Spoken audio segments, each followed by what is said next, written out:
Hi everyone, I'm Eric. And I'm Christopher. And we're Grow For Me Gardening. Today we're going to add season-long color to the front of our house with annuals.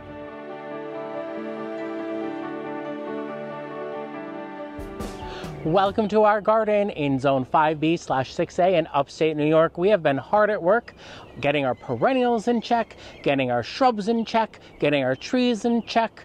But the crowning glory of the season, because it provides color upon color upon color, month after month, are the annuals. And we love to add annuals to the front of our home to ensure that there is color through every month of summer.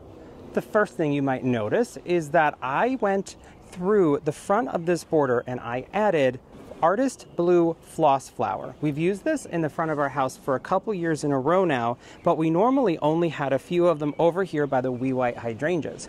This year we actually had the edge of the front border moved up a little bit, and as it's been expanded, we were able to put all of these lovely floss flower in. You'll notice they're perfectly spaced.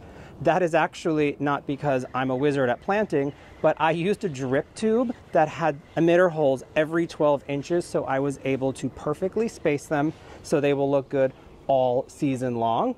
They're actually looking really nice right now up against the double play blue kazoo spirea, starting to send out its little white blooms. Eric, I don't know if you can do a backwards jog right now. A backwards jog? Let's go. We'll do a backwards jog.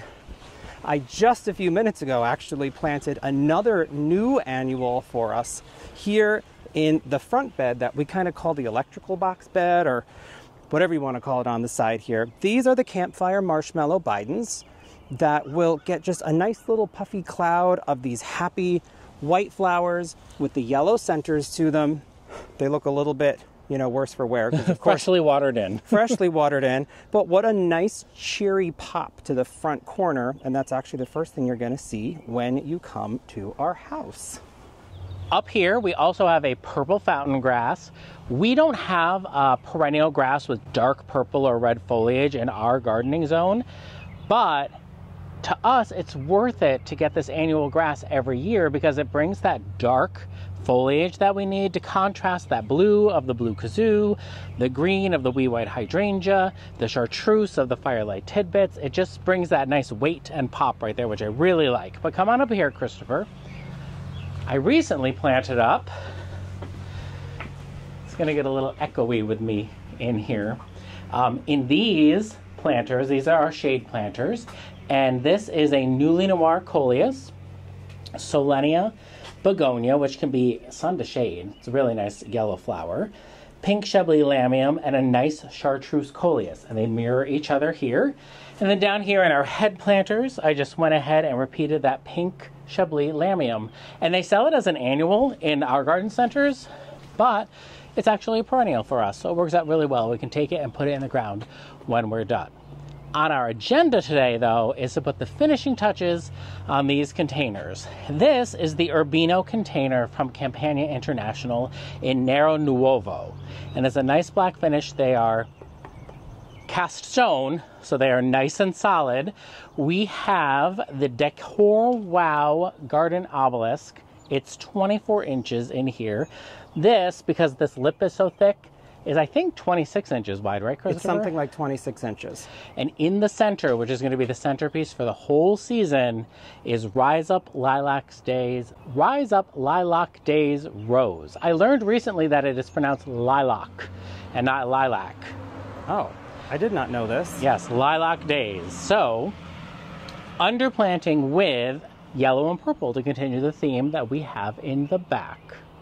This year, as we've been talking about, our theme of purple and yellow revolves heavily around these two plants. This is Mini Vista Indigo and Supertunia Saffron Finch.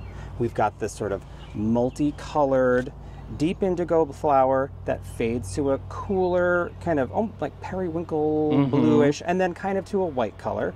Then we also have the Supertunia Saffron Finch, which you can see starts out with this sunny yellow, and the margins do fade a little bit to a white.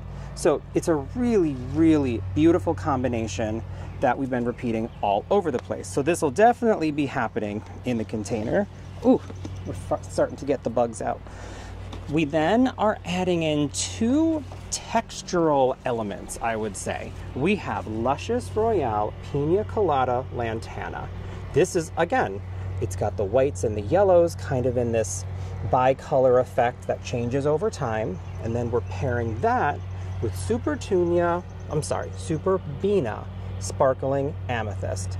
It has this combination of whites with the amethyst purple, and I feel like it will give us a really awesome texture contrast with the Saffron Finch Supertunia and the Mini Vista Indigo that will change over time, and the colors will really meld, and I think it's going to look beautiful.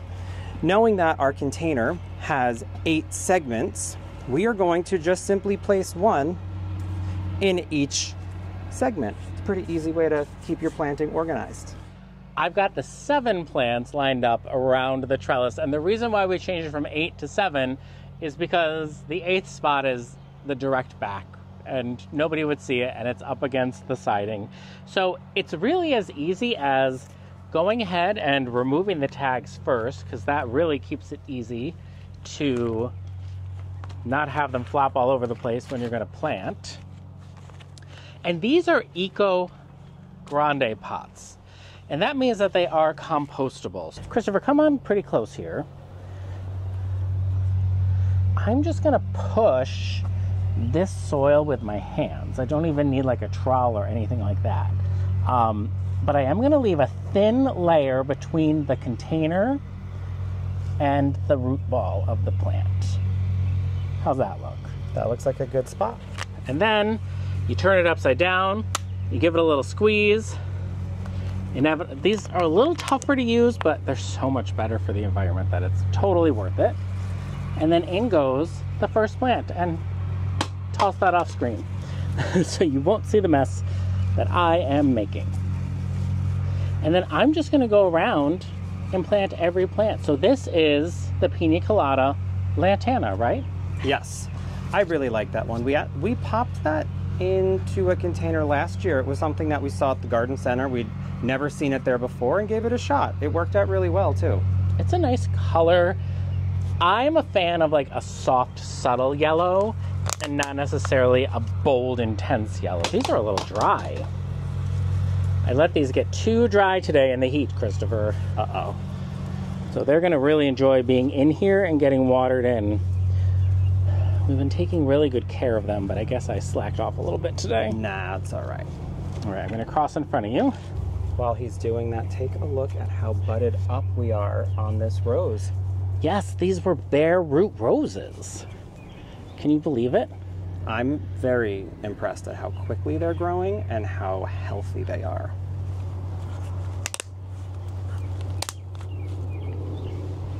Look at all those roots. And you know what? Just like with our garden and minute grids in the back, having these here makes placement so much easier. Don't you agree? Yeah, it just keeps everything organized. It really does. You know exactly how far apart to make things. Just putting some soil between the plant root ball and the side of the container.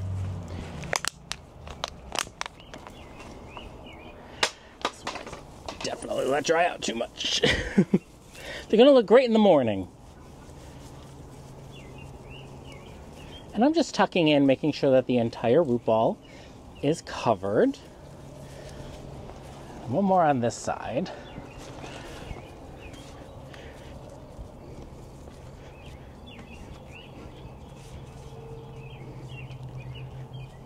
I haven't encountered any rose roots yet, so they must be way down there. That's one thing I'm not too worried about is space in this container. I think they're going to be perfectly fine.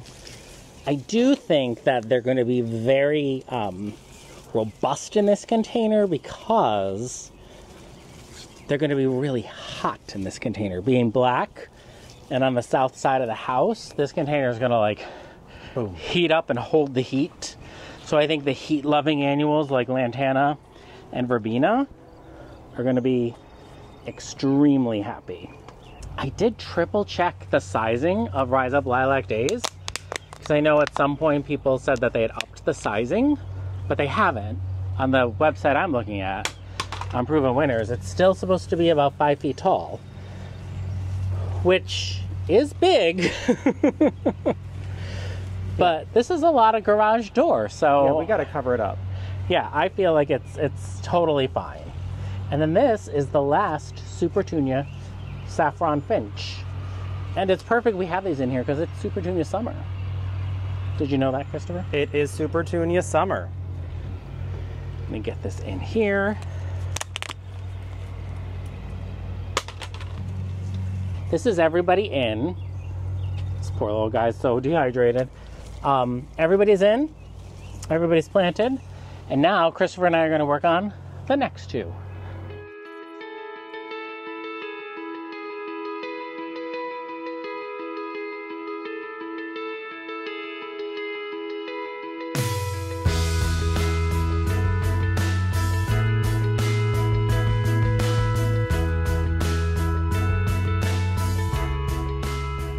Over here on the side of our house, we have recently installed a VEGO hose reel. Now, what makes VEGO different than other hose reels on the market for us is the length, because we need the length. And VEGO hose reels come in 100-foot length and 130-foot length, but the difference with the 100-foot length is it's high flow. We have had 100-foot lengths in the past that we really liked and did very well for us, but the flow wasn't quite as high as we would have liked. So that's kind of changed with this one. What I did for installation is I just cut off the top of a 2x4 or a 4x4 in the ground, and I put a nipple and a flange and dropped the VEGO hose in.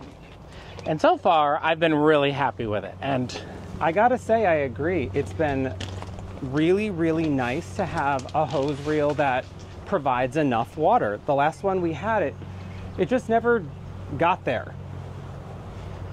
And so I'm just going to start on this end, water these annuals in, and it comes with quick connects and the, what is this called? The nozzle. The nozzle. The spray nozzle. It comes with a spray nozzle. You know, it's got everything covered. So watering this in is not only going to, you know, hydrate the annuals, it's also going to settle the soil and close up any air pockets that might be left behind. Eric, do you think we'll have to top up the soil at some point, or is this going to be pretty good? Not on the ones I planted. Oh. We started this with pretty full containers, so I don't think so. The thing about these quarts is when you go to plant them, you can just kind of push the soil to the side, and then they're fine. You know what I mean? Mm-hmm. And then I like to give the container a little rinse in case dirt dribbled down on it, because, you know, messy. Ugly. Yeah. And then I'm going to water these. The extras, the just in case.